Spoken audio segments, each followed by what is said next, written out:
todo el derrotero que se camina en esta línea. Pero mi querido hermano, desde allí pude también reconocer la gloria y el poder del Señor. Desde muy niño a la escuela dominical, escuela de la palabra, líder desde muy niño en todas las cosas del Señor, pero faltaba algo en mi vida. Yo decía, en mi interior el Espíritu se movía y decía, esto es lo que Dios quiere, esta es la iglesia de Jesús. No conocía a un bambino, un niño de 5 años, preguntándose todo ello, pero sin respuesta alguna. A los 8 años, una iglesia católica, y el sacerdote de unos 74 años de edad levantó el cuerpo de Cristo y dijo, este es el cuerpo de Cristo, esta es la sangre de Cristo. Y cuando el sacerdote dice por Cristo, con Él y en Él, en la doxología, en ese preciso momento de 8 o 9 años, experimenté una gracia especial de un Dios que estaba vivo en la Eucaristía. Y un Dios que sentía, que me decía, este es el sacrificio que yo he instituido. Porque la Eucaristía no es el acontecimiento pasado. La Eucaristía es la actualización de hoy en la historia. Nosotros celebramos una única misa que se ha extendido en toda la historia y que por la fuerza del Espíritu Santo es actualizada a través de la transubstanciación, que es el milagro eucarístico en el cuerpo y la sangre del Señor a través de la acción epiclética. Qué maravilloso entender que a esa edad de los 9 años sentía que Dios me llamaba, que Dios me invitaba a ser un día confeccionador de la Eucaristía, que es el sacerdote, el alter Christi, el otro Cristo en medio de su pueblo. Y así sucedió, salí muy inquieto de esa misa. Y fui a esa Eucaristía porque papás habían ido de campaña y me habían dejado en los abuelos paternos. Y los abuelos paternos, toda la familia, por parte de mamá, todos son pastores internacionales. Y la familia de papá, que él es pastor, está dividida, parte pastores y también católicos. Mamá, que es mi abuela, me llevó ese día a la Eucaristía, a los 9 años. Sentía esa atracción de Dios y decía, algo sucede aquí. Mis padres siguieron en campaña durante 2 o 3 meses consecutivos, durante los fines de semana, y yo iba a la misa a las 5 de la tarde, donde ese padre de 74 años, y decía, aquí pasa algo, aquí sucede algo. Y cuando el padre extendía las manos en acción epiclética, yo decía, aquí pasa algo, porque el Señor se presenta, Dios está vivo, pero no podía comprender todo lo que estaba sucediendo y lo que estaba pasando. A los 10, 9 años aproximadamente, me acerqué al padre de esa parroquia, se llamaba el Sagrado Corazón, y le dije, Padre, mi condición, quién era, esto y lo otro. Y le dije, Padre, yo quiero conocer de esta iglesia. Mi abuela venía entrando en ese momento y dice, ni lo permita Dios. Ni lo permita Dios, Padre. Ya le dijo toda su historia, sí, ni lo permita Dios. Será para que el mundo se venga encima, ni lo permita Dios. Y Dios lo permitió, hermano. Gloria a Dios. Y aquí sucedió que seguí frecuentando a ese gran sacerdote que hoy está en la gloria de Dios, de 74 años. Era un jesuita y comenzó a instruirme en la fe, hablarme del cristianismo, de los orígenes del cristianismo. Y a esa corta edad fue cuando descubrí que el protestantismo surge en la Iglesia Católica, o en la historia, perdón, en el año 1588, casi el año 1600, cuando ya la Iglesia en sus pilares y en sus inicios tenía 1500 años de existencia. Y arranca en el 1600 con dos sacerdotes llamados Lutero y Calvino, que en desacuerdo con la Iglesia y con el proyecto de Dios se alejaron del proyecto inicial de lo que Cristo había instituido con los discípulos y los apóstoles. Desde ese momento dije, esta no es la Iglesia de Cristo. Esto es un atisbo, como decimos, es una aproximación a la originalidad de la Iglesia. Yo quiero conocer esa Iglesia real. Quiero conocer de la verdadera Iglesia, de la que brotó del corazón de Dios, de la que instituyó Cristo y la que en el cenáculo de Pentecostés se proyectó hacia todas las naciones para con de una u otra manera poder anunciar el mandato del Señor, ir por todo el mundo y predicar el Evangelio, bautizándolos en el nombre del Padre, del Hijo y del Espíritu Santo. Comencé en el conocimiento de la Iglesia en medio de todas las contravías del mundo. Hijo de pastor, lo más natural es que fuese pastor. Hijo de pastor, lo más natural es que estudiase Biblia en diferentes continentes como lo hizo papá y mamá. Hijo de pastor, es decir, toda la esperanza puesta en ese hijo único de pastor. Pero lo que ellos no sabían es que el hijo de pastor iba a ser el verdadero pastor de la Iglesia, del corazón de Cristo, que es el sacerdocio real, al cual Cristo nos hace partícipe de su gloria y de su misericordia. En medio de tantas controversias, en medio de un mundo que se me vino encima, en medio de divisiones familiares, porque fueron grandes divisiones familiares, yo me mantenía sobre la originalidad de un Cristo que está vivo y resucitado. Y frente a él, a los 11 años, yo pedía al Padre que me bautizara en la iglesia. Mamá y papá no estuvieron, pero estuvo mi abuela, y el derecho canónico dice, si uno de los familiares, dice el derecho, requiere el bautismo católico, aunque haya diversidad de culto y de religiones, hay que dar el bautismo en la Iglesia Católica. Y mi querido hermano, no en ese tiempo no sabía de derecho, ahora es que ya estudié derecho canónico. Y frente a ello, el padre sí era canonista y dijo en ese momento, doy el bautismo, porque uno de sus familiares, especialmente su abuela, requiere el bautismo y él tiene uso de razón. Porque en el derecho canónico hay 3 clases de edad: mayor de edad, menor de edad a los 7 años, que es categorizado infante, es decir, que no tenía uso de razón. Pero a los 11 años había pasado el límite de los 7 años.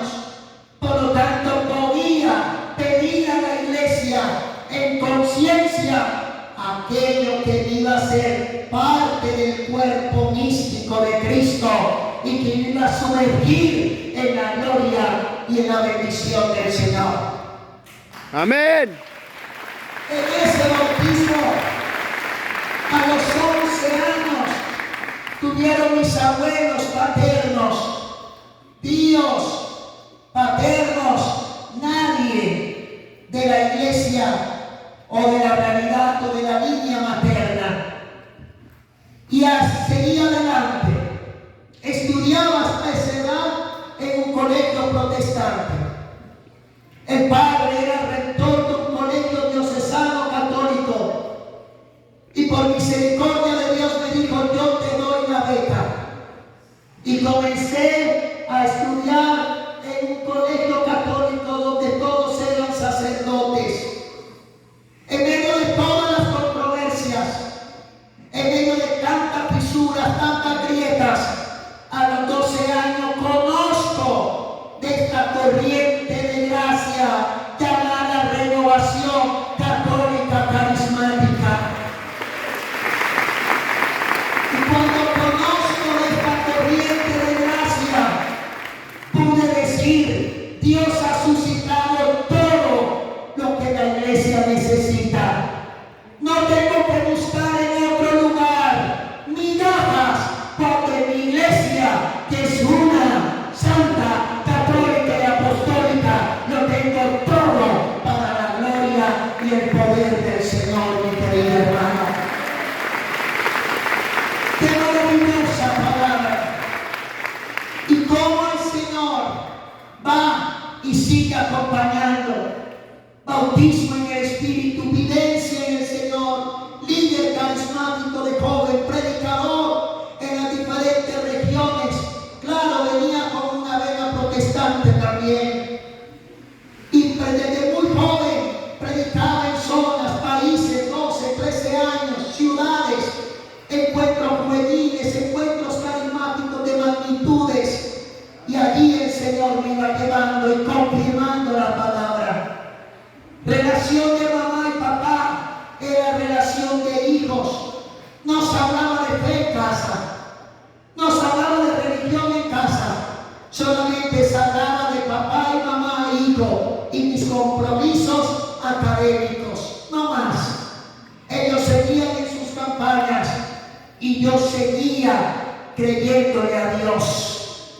A los 12 años, 11 años, recibí la primera bautismo y primera comunión, y el sacerdote por delegación episcopal impartió en ese mismo día la confirmación, sacramento de iniciación cristiana. Comencé a creerle a Dios. Ellos se iban los domingos de campaña y yo me iba los fines de semana para los encuentros, renovación, evangelización, anuncio de la palabra. Y llegábamos todos el domingo a la mesa de la noche, dándole gloria y alabanza a Dios, sin tocar religiones. Papá y mamá eran pastores y siempre esperaban que eso era un capricho, que eso se pasara, que eso era rebeldía mía. A los 15 años terminó el bachillerato. Se vino la trifulca de manera grande, muy grande, cuando dijo me voy al seminario. Allí fue la división más grande. Paternidad, maternidad, no cuentas conmigo, déjate ser hijo, ya no. Muchas situaciones dolorosas. Comencé para apaciguar las situaciones, estudiar medicina un año. Hice un año de medicina y cuando iba por el segundo semestre dije no más, voy a luchar por lo que el Señor coloca en mi corazón. Me fui a la Seca Antioquia en Colombia, siervo del Espíritu Santo. Me recibió el obispo y le dije, Monseñor, yo quiero ser sacerdote. Monseñor me dijo, no te conocemos, no sabemos quién eras. Y más con la historia que traía de una vida de protestantismo, de conversión, una situación que todavía no resuelta, no apostaban. No apostaba porque era natural. No habían claridades todavía. Pero yo sí le decía, yo estoy convencido que esto es lo que Dios tiene para mi vida. Y si no soy sacerdote aquí, seré en otro lugar. Pero Dios me tiene para ser sacerdote. Y yo vine aquí delante de usted, Monseñor, le dije, Su Excelencia, no para que usted me diga si puedo o no puedo. Atrevido fui, sino para que usted me confirme de lo que Dios ha colocado en mi corazón. Él me dijo, no es posible, es muy difícil. fuera de eso no sabemos ni te conocemos. Yo le dije, Monseñor, Dios le bendiga y crea que yo el próximo año estaré aquí. Yo me fui, suspendí semestre, cancelé, estudiaba aproximadamente unas 4 horas de mi ciudad natal, que quedaba la universidad. Me presenté a mi casa y le dije, mamá, estamos en semana institucional o semana universitaria, no tenemos clase. Pasó esa semana, pasó 2 semanas, pasó 3 semanas y el muchacho no regresaba a la universidad. ¿Qué sucedió? ¿Qué pasó, mamá? Papá, yo cancelé semestre. Se levantó una trifulca tan grande. ¿Cómo así? Sí, porque es que ya me aceptaron en el seminario. Yo le creí a Dios lo que yo no había visto, mi querido hermano. Por eso todo mi ministerio es un ministerio de fe. Yo le creí a Dios lo que todavía no tenía en mis manos. Y por eso es que yo le digo a usted, yo no levanto las manos para pedir, yo levanto las manos para decir y creer lo que ya Dios estaba haciendo. Amén. Yo no lo veía, pero sabía que Dios estaba trabajando.